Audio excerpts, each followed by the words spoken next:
परसों मैं देख रहा था समा टीवी की रिपोर्ट कि वो पीपल्स बस सर्विस की बसें सड़ी हुई खड़ी हैं लाड़काना के अंदर। भाई लाड़काना को हमने तो चलो कराची वालों ने तो कसूर कर दिया, पीपी को वोट नहीं देते, लाड़काना वालों को भी बस नहीं दे सके। इन्होंने कहा कि 1000 पीपल्स बस सर्विस चलाएंगे, शहीद बेनज़ीर भुट्टो की 500 बसें चलाएंगे, ऑरेंज लाइन चलाएंगे, रेड लाइन चलाएंगे, येलो लाइन चलाएंगे। 13 साल में 13 बसें भी नहीं दे सके। आज अल्हम्दुलिल्लाह हमारा 20 किलोमीटर का ट्रैक बन चुका है और शहर कराची, हम सब कराची जाते हैं, कराची राजधानी है, कराची के अंदर हम सब जाते हैं। हमारा दारुल खिलाफा है, सिंध का बड़ा शहर है, सिंध कराची और कराची सिंध है।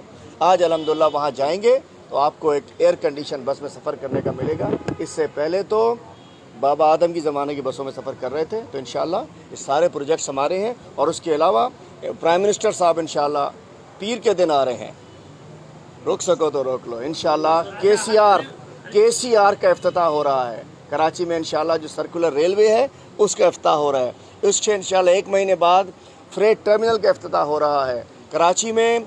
K4 जो 13 साल और 13 अरब इन्होंने ज़ाया किए, K4 के अंदर इंशाअल्लाह काम उसका शुरू हो चुका है। सिंध में जो मोटरवे है आपने पता है फाइनल हो चुकी है, सक्कर हैदराबाद मोटरवे, ये भी अल्हम्दुलिल्लाह जो कुछ रुकावटें थी वो दूर हो चुकी हैं। और ऑन ग्राउंड उसका ज़मीनों के पैसे, ज़मीन जो सेक्शन 4 के लिए सिंध हुकूमत को पैसे दिए जा चुके हैं। मैं समझता हूँ गो के 18वीं तरमीम है, लेकिन उसके बावजूद भी शुक्रिया इमरान खान कि हम इमरान खान साहब वो तमाम काम कर रहे हैं जो पीपल पार्टी नहीं करे, और भी जो नहीं करेगी वो हम करेंगे। बस लास्ट क्वेश्चन।